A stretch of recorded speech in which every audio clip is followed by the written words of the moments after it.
خدمتتون دوستان، امیدوارم حالتون خوب باشه. کیان گرفت هستم. فکر کنم من بعضی یادتون باشه یادتون نباشه.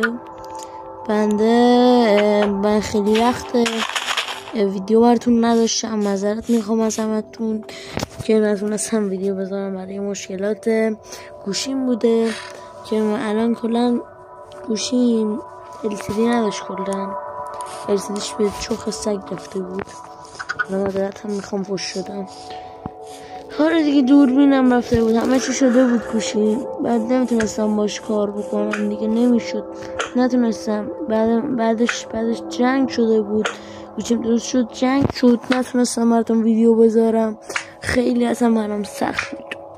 کلا این وقتا هم کلا حالی نداشتم ویدیو بذارم. برای همین از همتون معذرت میخوام. و دوستان یه بار اگه یادتون باشه قدیمیان، من یه دونه مقبره کوروش کبیر رو ساخته بودم. الان خودم میخوام به شخصه در ویدیوی بعد تخت جمع شده برای همه شما عزیز بسازم. ممنون از همتون که بودید.